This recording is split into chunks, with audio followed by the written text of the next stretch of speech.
The following is a Hoop Ball presentation.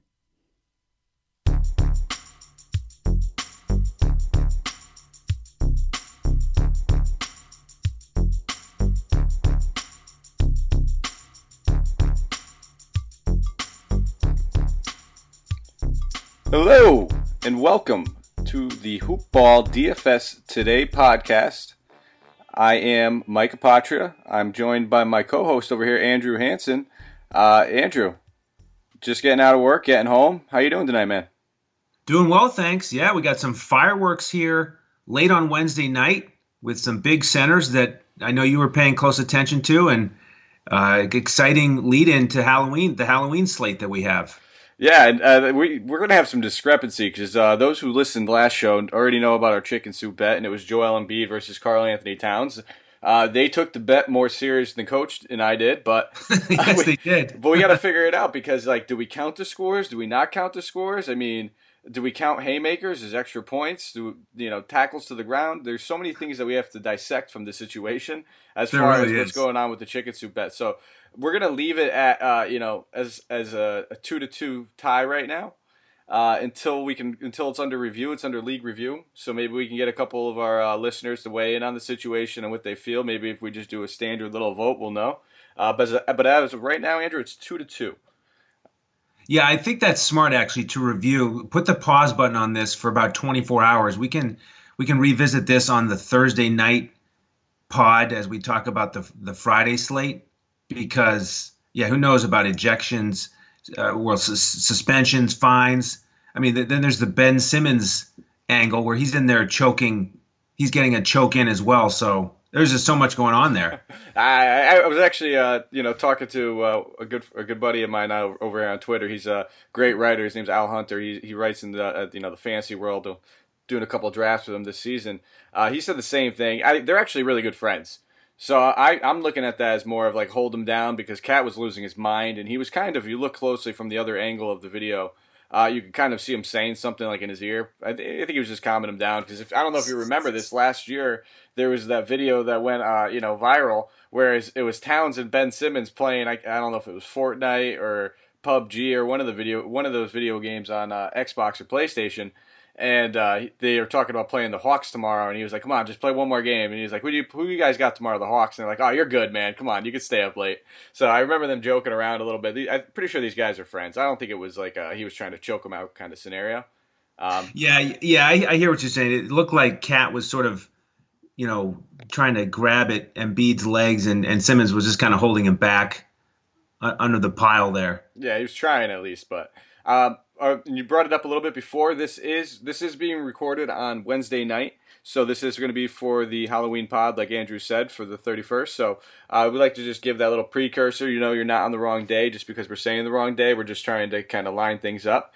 Before we go any further, I just want to say a big thank you to our presenting sponsors. The guys over there at Fantasy Draft, absolutely phenomenal. Go check them out. They got the greatest rake-free and the only rake-free games right now, and they're the ones that are also supporting our coaches challenge. Andrew, we got that going on right now. It looks like we had about 30, what was it, 39 entries 39, yep. all together. So everybody's pretty lumped up right now. There's still a few games. We're recording it at about 10:22 Eastern Standard Time right now, so the last game of the night is going to be starting pretty shortly. So we're gonna see. I mean, I had a couple good plays. You know what it was, Andrew? My studs let me down. All my value plays, all the guys, the ancillary pieces are crushing for me. It's playing Westbrook and Giannis getting into foul trouble, and the guys I paid up for are the ones burning me. Yeah, I hear you. Westbrook, a little bit underwhelming, but you know what I did? I took one of your wild card plays that Coach tried to bat down, the Isaiah Thomas play. He's got me 34 fantasy points at 10% ownership. He can do that, man. I was trying to say that he's getting that second unit usage, that bench usage, and that's something I always try to target when I'm looking at guys who are just pure volume scorers, guys that could just come off the bench, play big minutes, and their one purpose when they bring these guys off the bench is to score. Your Lou Williams, and I think Isaiah Thomas is going to kind of slide into that sort of role this season. I don't, him starting, he just gets picked on too much by the opposing starting point guard. Teams know this by now, where I think him being a sixth man is probably the best role for his future. But you know what? It's like I said, always do little bit of your own research. Wake up extra early in the morning. I know I'm always up 5:30 a.m. And the first thing I'm doing is I'm getting my Hawaiian Isles Kona coffee in my cup, Andrew. I don't know if you've had a chance to get any yet, but you're missing out if you haven't. Check them out at hawaiianisles.com, or I just do it simply. Go on Amazon like everything else. Use your Amazon Prime account. You got the little drone to drop it off in front of your doorstep. And all you have to do is search Hawaiian Isles Kona Coffee. We're also brought to you by mybookie.ag, and this is a fantastic site. Dan kind of is the one that turned me on to it to begin with. But you can actually they'll match up to $1,000 of your deposit right now, which is just absolutely insane when you think about it. Very easy way. We talk about building your bankroll. You could just double it right off the rip. So all you have to do is use promo code today. That's TODAY to get that. And I don't know, Andrew, have you heard about our new presenting sponsor? We're got to jump in on the club now, man. The Manscaped Club. Are you about Oh, yes, I have heard of that. I was distracted by your talk about doubling it right off the rip. I love that. I mean, what's more fun than that? And speaking into rip, we'll just bring that into the next segue of Manscaped. And if you don't want to, rip any hairs out when you're just shaving around, they have this new lawnmower kind of clipper over there, man. I've heard nothing but good things. I'm waiting for mine to come in the mail. I have actually one of my buddies is a semi-professional. Actually, I could say professional wrestler at this point. Grew up with him. He's also sponsored by Manscaped, and I brought him to the side one day and I asked him. I was like, "Is it really good, or are you just kind of speaking the promo talk?" And he said, "Honestly, dude, I'm not in character. It's phenomenal." So right when he heard that, and that's why Coach said last podcast that I was going to be all excited about it, because I was just talking about this the other day. I think it's a hilarious concept, a wonderful product, and I'm looking forward to getting mine. So we got those out of the way, Andrew. We're going to bring them up probably again some other time in a little while. But until then, let's break down this 3-game slate, man. We're going to start off with a game that we just saw the other night. I'll let you start off with whatever team you want, because I'm the gentleman, as always. I try to be that, but you are the scholar, Andrew. So let's get let's get the information from you. Who do you want to start with, Heat or Hawks? You are a gentleman. Yeah, that's right. This is the home and home from Tuesday night. Let me talk about I want to talk about the Heat, because there's a stat that jumped out at me, and I try to look at all the box scores and I look for different things. Another thing that if you just look at fantasy points and you look at how many points they scored, what you don't see is how many free throws did they make, how many free throws did they attempt, and when's the last time you saw 3 players on the same team attempt more than 10 free throws in a regulation game? Yeah, that doesn't happen often. No, it doesn't, and that's what happened with the Heat. Jimmy Butler went 10 of 15 from the line. Bam went 9 for 10, and Hero went 12 for 16 at the line. That is really noteworthy. And a couple things that I take away from that are the aggressiveness of those players. So you love to see that with Hero, who's not a big guy, to get to the line 16 times. But then it just tells me that the Hawk defenders are young and really not making very good decisions. So it's something to keep an eye on. But, because it's a back-to-back and because Trey is out, and you can go over that with the Hawks, I think this, might be an easy game for the Heat. I don't know if the Hawks will be able to keep it close. So I'm really not that interested in the Miami guys, primarily because of their price compared to the players in the next 2 games, the other 2 games on the slate. So, Jimmy Butler at 15.1 is, somebody that would be hard to fade on a 3-game slate. But I really like Ingram in the next game at 14.6. So, if it came down to those 2 guys, I'm probably going to go with Ingram in a higher scoring, faster paced game. Even though the Nuggets are in that game, we can talk about that. But I really don't have much interest in the Heat unless it's like a one-off, final guy to fit the roster. Yeah, I don't blame you. At the end of the day, I think it's kind of going to be a cakewalk for them as well. No Trae Young is a big blow to them. They're really going to be lacking offense. They're going to struggle to stay in this game, in my opinion. But, it is only a 3-game slate, so if we're going to target this game, you really have to game script it, in my opinion. So if you're going to play as in the scenario that you think this game's going to stay close enough where, starters are still going to get good run into the fourth quarter, odds are you're going to want to have some John Collins on the Hawks, and you're going to want to either have some Bam or Butler, a combination, if not both. But if I'm taking the approach that they're going to take that steamroll effect, so the main guys I'm going to be looking at would, I think Tyler Hero is still in play. His minutes probably a little bit more secure, knowing that he's not really looking at that starter's role regardless now with Jimmy Butler back. So I think he still sees some good fourth quarter time, knowing that he's young. They're still going to want to get him some more experience. Dion Waiters, I believe he's out, but he is reinstated with the team now, so he will eventually be back. I don't think it's going to be for this game, but it's just going to be something to keep an eye on. As bad as he is as a basketball player, he's going to absorb minutes somewhere. So I'm keeping my eye on that. And I think Kelly Olynyk might come in as a little bit of an under-the-radar play. His minutes have been a little bit more up and down this season, but this is a good matchup for him. I guess any center, any big going against the Hawks is a pretty good matchup. But if they wanted to limit Bam's minutes because of the blowout, that's probably the first guy that they're going to be putting in there. So that's kind of my take with the Heat. But I think more of my interest, regardless of blowout, regardless of this game being close, would be on the Hawks, just because of all the value and usage that's going to open up without Trae Young. And I think my number one play from this game, it's got to be Bembry. He's going to probably see good run at the one. He's going to get good run with the twos. If there's a blowout, he's probably still going to see decent run. So that's kind of my main ancillary piece I want to get from this team. I'm not really going to go cherry picking and play too many guys. I know there's going to be a lot of usage. I do think that you can look at a couple of the rookies if you want to look at Reddish. I prefer him over Hunter. I'm not really going to play Kevin Huerter. Just that minutes limit kind of scares me. I don't think they're going to rush him back from his minutes limit just because Trae Young got hurt. It literally probably makes absolutely no sense. And then we're going to see some garbage run from Tyrone Wallace, especially if this game gets out of hand. He's really the only other point guard that they want to give any run to other than Bembry. So I'm avoiding the front court absolutely, and I'm going to take the value from the guards because of Trae Young being out. Okay, yeah, really a lot of moving parts with the Hawks. For me, I agree. Bembry's going to be highly owned. I might, if I'm going to play one Hawk, I might save a little money and go down to Jabari Parker. Now, I haven't heard anything yet about who's going to – have you heard who's going to start tomorrow? From everything I'm reading, there's no definite answer yet, but it's okay. I would expect it to probably be Wallace just to maybe keep Bembry in that bench role. Okay. That's kind of what I'm anticipating. That's what I'm hoping, at least. I'd rather have Bembry playing off the bench than with the starting lineup, personally. That's kind of my view on that. But I would expect one of those two.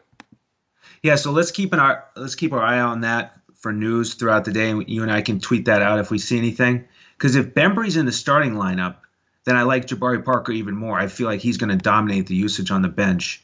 So I really want to see the starting lineup to determine the value play for the Hawks. One other comment on Reddish. He's a wild card that it'll be fun to watch to see if how he develops. 0 for 5 on threes last time out, 6 assists and 6 turnovers.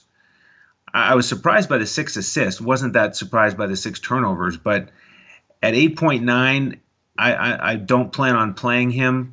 And if you want to pivot to somebody who's going to be low owned, if you want to take a tournament flyer at that price tag, you can get Derek White, who had a nice game for the Spurs last time out. So for me, possibly some Bembry, but like I said, I'm going to keep my eye on the starting lineup and maybe go with Jabari Parker. Yeah, I don't knock you for it. I mean, one thing we also have to monitor is if Evan Turner is going to miss again, because Evan Turner sat out last game. I think it was Achilles soreness. So if he sits again, then everything we just said is absolutely probably going to 100% happen. I'm very very confident in saying those are the guys that you want to keep an eye on. But if Turner's playing, he's going to take on a lot of that point guard role too. It's just how much has he played? Is this Achilles soreness a real thing where they want to limit him or whatnot? But I can tell you now, there's a pretty good differential from when, we're looking at Trae Young off the court being on the court. DeAndre Bembry, comes immediately to average one DK point per minute. So, guy playing 30 minutes at his price tag, even if he plays 25 minutes, if he's averaging 1 point per minute, we'll take that all day. Jabari Parker actually sees his usage goes up slightly. And it's a small sample size. Let's be real. We're talking about 50, 60 minutes or something here. But he's actually seeing his points per minute decrease a little bit. So I don't really know if there's much to read into that. Most likely not because of the sample size. But I think the Bembry thing is something we can tell because he's going to be the one handling the ball mostly if he's in running the point and handling the starting lineup. So yeah, and the last note I'm seeing on Hoop Ball on Evan Turner is that he's doubtful. Okay. That's Wednesday evening. So I think we can assume that he'll be out. Yeah, that's good to go then. Yep, I trust our hoop ball blurbers. I'm one of them, so I guess I have to have the most faith in it. So I guess we're good. I'm good to go. I'm ready to move on to the next one, man. I think I don't want to keep beating the dead horse. We kind of both think it's going to go the same route of it getting out of hand pretty early. So we're going to move Right. on. 9:30 game, Nuggets versus Pelicans. This one's taking place in New Orleans. So start us off, Andrew. Okay. Yeah, I have a lot of interest in this game. It's the one I'm most interested in of the three. And the Nuggets are a slow pace, but Pelicans are number 3 in pace. They're number 29 in defense, and they're number 6 in offensive efficiency. So the story with them is fast pace. They score a lot, but they give up a lot. And I think the Nuggets finally got right offensively against Dallas. Their starters played 30 minutes or more. They seem to have a little bit more of a standard rotation of starters and subs, and their wings started to put up the types of numbers that we expect from Barton and Harris. So I'm excited about this game. And so for the Pelicans, Ingram is number 1 for me at 14.6. He's a lock and load for me. I thought he looked excellent against Golden State. I think this is the best I've ever seen him play. I think he's playing his best ball ever. I think he's really rejuvenated down in New Orleans. So Ingram is going to be in all my lineups. And then the interesting story will be the bigs, because Favors is doubtful. So I'm going to assume that he's out. So then the question is, who are we going to start if we're the Pelicans? Who are we going to start against Jokic? Is it going to be Okafor, who should be quick enough to stay with Jokic? I guess we'll see. That wouldn't surprise me, but I'd like to see Jackson Hayes play more minutes in this game. Against Golden State, he got 24 minutes. He put up great numbers, 19, 3, 1, 1, and 1. And even if Hayes doesn't start, I like him coming off the bench against Plumlee more than Melly. So we'll see what Coach Gentry does, but I really like Jackson Hayes as a tournament play here at 6.8. I could see him playing 24 minutes in this game. So I'm going to pay close attention to make sure that Favors is out, and then see if Okafor is starting. And even if Hayes isn't starting, I'm going to have a lot of him in my lineups. I like that Hayes call, man. He's someone that wasn't really on my radar. I did notice that he had a great game. I just didn't really, think too much of it, kind of glanced over it, and I'm glad you brought it back up, because if he's playing 24, 25 minutes, that's something that we definitely need to keep an eye on. A center like Jokic might be able to take better advantage. Like, I don't know, you can't really play 25 minutes on the court and not see some, matched up against Jokic. And I'm assuming he would take advantage a lot more than a guy like Marquise Chris or, Omri Spellman did for Golden State. So that's the one thing that kind of worries me, is maybe they don't want to throw him up against one of the league's best centers. Just kind of leads to badness all over. So I like it. I'll probably go for it in a couple of GPPs. But on the Pelicans side, there's, I pretty much know what I want to do with them. You got to expect Drew Holiday is probable to play now. So I think that Josh Hart thing is kind of a little bit over and done with for me right now, especially against the Denver team that's really good at defending the perimeter. So I do think that Lonzo is appropriately priced, especially with Drew back. So I'm really just going to be looking at Ingram, like you said. I don't really trust Drew Holiday's minutes right now. They kind of scare me a little bit. If you want to take a shot on Okafor, I think that would be the center that would make more sense than Hayes, just because, as bad and slow as he is a little bit more experienced. So I'm really just looking at those two primary pieces on the Pelicans, and on the Nuggets is kind of where more of my interest is.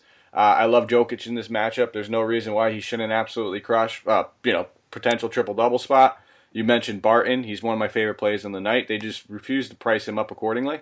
He's 9,600, but this guy's quietly averaging, 25, 30 points every single game. 37.75 last game, 30, that one dud of 13, but before that, 34. So we're talking 3 out of 4 games with 30-plus fantasy points, and he's 9,600. Great matchup, high-paced tempo. So he's another guy I have a lot of interest in. And, Murray, he's just always that GPP tournament kind of guy. I struggle with getting him right. I don't think his upside's all that high. He does have those random games where his shot just, he can't miss if he tried. And then we're looking at 50 from him. But he otherwise pretty much floats around that 30-point range, and that's just not enough for me. So I'm really going to be limiting myself to Jokic and Barton, and I'm going to have a lot of both of those guys. Yeah, I am too. I'm going to have a lot of Jokic, Barton, and Harris. I like the shot distribution for Barton and Harris, 16 and 15 respectively last game. Crazy that Jokic got a triple-double with on only 8 shots. But, he played 33 minutes. So he's, you can't argue with a triple-double. But, his price tag is high. But I just don't think Okafor, if Okafor starts, which I think he will, I just don't think Okafor can really slow him down. I think Jokic is going to be able to do whatever he wants to do. And, the other lineup you could throw out there, if you really want to get frisky on the Halloween slate and get spooky, is if you don't want to go Hayes for your low-priced center, you could play Jokic and Plumlee together on a tournament lineup. It's not the approach you want to take probably all the time, but Jokic, he could get a triple-double in 28 minutes. And if Plumlee's running around in this high-paced game for 20 minutes, I like his chances of hitting value. So, Jokic, I think I'll probably have him in all my lineups along with Ingram. Yeah, I think those are just going to be two of the chalkier plays, and for good reason. There's on a 3-game slate, it's kind of hard to avoid 2 guys like that, especially when there's not a lot of high-priced guys we're really looking at. If Trae Young was on this slate, we'd be considering him. We'd probably consider a little bit more of the Heat starters if we didn't think this game was going to get out of hand. So it really kind of limits us in, where are we going to spend this money? It's not necessarily like preseason where you want to leave 3, 4, 5,000 on the board. If you can get up and spend that on Jokic, and listen, I do like that call of playing both of them in the same lineup. And if you're not playing Jokic in any of your lineups, then you should be playing Plumlee. It's that simple. If you think Jokic is not going to hit his value in this kind of game, it's most likely because he's not playing big minutes. If he's not playing big minutes, foul trouble, or it's a blowout, and if in either one of those scenarios, we're looking at Plumlee seeing more court time. So it just correlates to that to make that kind of sense. And I think that's all I got for this game, Andrew. I'm ready to move on to the next one. I know you said you were pretty hyped up about this late night hammer game. We have the Spurs versus the Clippers at 10:30. Pick your poison. Well, let me start with the Clippers, I guess. Because I know how much you like talking about the Spurs. So with the Clippers, we got to start with Kawhi, and I think Doc Rivers did him a favor here. We're in the middle of a back-to-back with the Clippers. They're playing right now at Utah, and so in Game 2 of this back-to-back, it'll be the Thursday night Halloween game. And so what Doc did is he rested him on the beginning of the back-to-back so that he could go up against his old teammate his old team in the Spurs. So I like that move from Doc. Kawhi gets to play at home against the Spurs. I think he'll be rested and ready to go and put up a big game against San Antonio. So he's the other guy who's going to be in all my lineups. And I've started to put a few builds together, and you can fill out your roster really well, even if you have Jokic, Kawhi, and Brandon Ingram. So that's what I'm going to be doing. For my primary lineups, I'm actually not going to have probably any other Clippers besides Kawhi.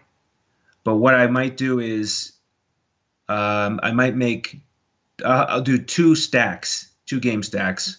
One of the Nuggets and Pelicans, and then one of the Spurs Clippers. So in that, when I stack that game, then I'll throw in Harrell and Lou Williams and match them up with Kawhi and hope that the game is close. I noticed that both of these teams are in the top 3 in offensive efficiency so far this year. The Clippers are actually number 1 and the Spurs are number 3. So although they are sort of middle of the pack defensively, middle of the pack pace when you kind of average out the team rankings, they're really playing well offensively. So if this one stays close, we're going to get a lot of points, even though you might not on the surface think it. So if this game stays close, then I like stacking Kawhi, Harrell, Lou Williams with at least Aldridge on the other side, and we can talk more about the other Spurs. But I like Aldridge more than DeRozan. Yeah, I'm with you on the Aldridge over DeRozan. I'm in the same boat. You don't really ever love either one of them on any slate, but a 3-game slate. I just think that Aldridge's floor is always just a little bit higher, and they have very similar ceilings as well. So my favorite play actually on the Spurs side is just going to be a value play, simple one. Bryn Forbes, 8,500, just playing very well, and he's getting the minutes. I mean, he's averaging 31 minutes across the season. His lowest fantasy point game so far this season, we're looking at a 23.75, his highest being just under 30, and he's a great value. So, we're talking about wanting to get these 3 studs in there, being Jokic, Leonard, and Ingram, and I'm right there, and I'm right on board with you. So I think Bryn Forbes and a few of the other guards that we mentioned earlier, Bembry, are going to use. I got to use these guys to fill in the guard spots, and then, if I want to spend up on another one, I can probably even have the money to get to somebody around that 13K mark in one of my utility spots. So I'm really just looking at Bryn over there. If you wanted to play Derek White, I wouldn't knock you because I think that's a good value as well. But the whole Murray thing with the minutes limit, I'm on him on some games. Some games I'm off him. I've been pretty right so far this season on the games I've been on him and when I hopped off. Last game is the one I got off. He had some elevated ownership, and he kind of had a subpar game. Nothing that's going to break the slate. And I was on him that one day. That coach didn't like him. Toot my horn right now and dropped a nice 42. So. Well, that's fair because you'll admit when there's a guy that you just can't get right, and I do the same. So yeah, you should take that credit. Oh, I'm taking and run it to the bank because I'm going to get him wrong the next 3 times now. So I got to enjoy it while I could. He's a tough guy to get right. Those are the guys that win you GPPs. So I think he's always going to be kind of in play. But do I want to target him? No. Patrick Beverley's across the other side of the ball. He's going to be guarding him a lot of the time. He's not really known for his offense, and actually Murray gets a lot of his value from playing close to the rim because he's usually guarding an attacking point guard, so he can get those extra rebounds. And Beverly's not going to give him as many block shots opportunities at the guard position. That's another thing Murray does very well for a point guard. He's very long and defensive oriented. We're talking about he's guarding a guy that might shoot 4 times, so a lot of that opportunity is kind of out the window with him as well. So, I'll just jump right over to the Clippers, and I think, like you said, play Kawhi Leonard. It's not hard, back-to-back, playing former team. We're going to have the money. There's no reason not to play him. He should be close to 100% owned. I think both him and Jokic should be 100% owned. If you really think you're going to get an edge by fading these guys, you're going to have to point somebody out to me that you're going to spend your money on that has more opportunity and a higher floor and ceiling than both of those guys, because there's really not anybody on the slate that even in the realm of possibility for me. So I'm cutting it short right there, Andrew. I think that's just that simple. I don't really need to go dumpster diving for any of these Hawks guys. I don't want to really play Beverly. Lou Williams and Harrell always in play, and I like how you mentioned stacking those two because they correlate very well together if you want to stack them. Yeah, I tweeted about that recently. It's my favorite stack of the season, based on the early returns, is Kawhi, Harrell, and Lou Williams, because Harrell and Lou Williams play more like starters minutes, even though they're coming off the bench. And those 3 are always on the court at the end of the game if it's close, along with Beverly. So and they run pick and rolls with each other. I mean, Lou Williams, we all last year, that's all we saw in the fourth quarter was Lou Williams running pick and rolls with Harrell. But now Lou will do it with Kawhi. And so the 3 of them are just, racking up the fantasy points like crazy down the stretch. So I absolutely love stacking them. And, I like your call on Forbes. In general, he's just a surprise. I mean, if you haven't been paying attention to him, you really need to. And it's funny, every time I open up the Spurs box score, like after the first quarter, he's already got like 8 or 9 actual points. He just seems to get off to a hot start. And you're right, he's really solid in terms of hitting that floor. So, if he fits your build, then, he could be a value play. But, back to the playing the stars idea.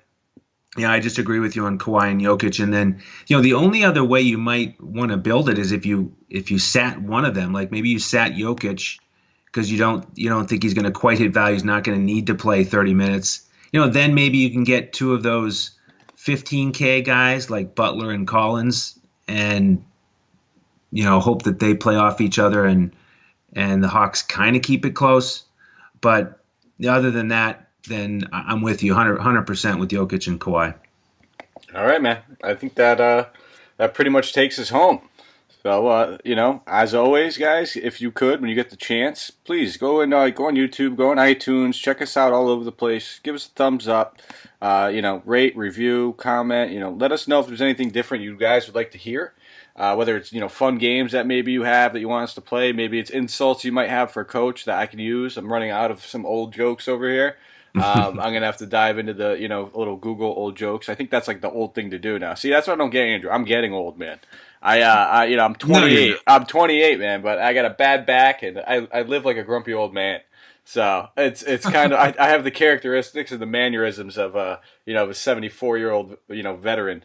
So what are you going to be like on Halloween night then? Are you going to be out somewhere? Or are you going to be sitting on your leather chair when trick or treaters come by and you're going to limp over to the front door with your bad back and hand out candy? See, I'm in like a twilight zone for Halloween right now because I have a younger sister who is she's pretty much like my daughter. I've been taking care of her for quite some time now.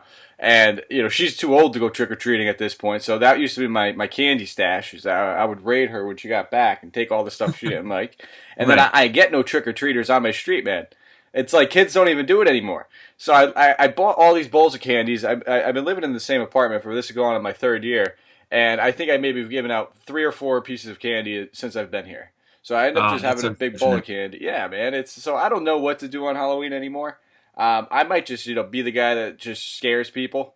Hide in a bush or something when they walk by, scare them a little bit, but that might get me arrested. So I really got to weigh out my options here. Maybe I'll just look at my lineups. You might have to just stay inside and watch the Spurs Clippers nightcap. I don't know what's going to be more painful though. So yeah, but I think at the end of the day, I'm just going to enjoy some good old candy, watch some basketball, and that's when I'm going to take my time out to get some good coach insults going. But like I said, guys, make sure you do give us a rate and review. And also, get us on Twitter. We're going to have to get a poll up, Andrew. I don't know if we're just going to get a poll. Maybe we'll just count up the people that comment back to us or whatever it is. But we have to figure out exactly if this whole chicken suit, Joel Embiid, Karl Anthony Towns fight, what to make of it. I'm still lost on it. Coach, I already know he's doing his victory laps because Joel Embiid had a few more points when the ejection happened. So maybe he should be. I mean, at the end of the day, I think I just want to try to really stretch this out and really not take a loss here. So I'm going to kind of stomp my feet and roll around a little bit until I get my way. But we'll see. I don't know where it's going to get me, man. Yeah, I mean, I don't know, price or points per dollar, or if it should just be canceled due to the fight, or that's hard to. You're just gonna have to come up with a poll and come up with an out somehow, because the coach is going to be slamming both fists on the table and saying it counts. Yeah, he's already doing it. I was getting text messages off the wall. That's why I texted him back. I was like, "Yeah, it's a shame you're not going to be on the show tonight, and you're not going to have any chance to defend yourself on this topic." So, there's your foreshadow. Just expect on Thursday night show going into Friday. He will be coming with a vengeance. And actually, right now, I'm a little bit ahead of him in this coach's challenge. What's he at? 33rd? He's ranked 33rd right now. Working my way up there, slowly but surely at 20. Still climbing with some guy. I got Booker left and Holmes left. So, 2 good guys. Hopefully they can catch me up a little bit. I hear you. Yeah, I got Rubio, Oubre, and Draymond. So I got 3 guys in this game. So I need some fantasy magic here to shoot up the leaderboard. Oh yeah, you're gonna be busting your way up there. But I think that's all I got, Andrew. You have any last parting words for us before we go? No, that's it. Have a happy Halloween, everybody. That's it, guys. Happy Halloween. Catch you guys later. Oh yeah, one more thing before we leave. Follow us on Twitter. We got to get Andrew's followers up a little bit, guys. So go get them. I'm not even going to mention Mining Coaches. You guys have heard them 1,000 times. Go follow Language Olympic. LANGUAGEOLYMPIC. I have to sound it out. It should be so simple to spell, but I struggle with guys. So that's all we got. Take care. Take care, everybody. Night.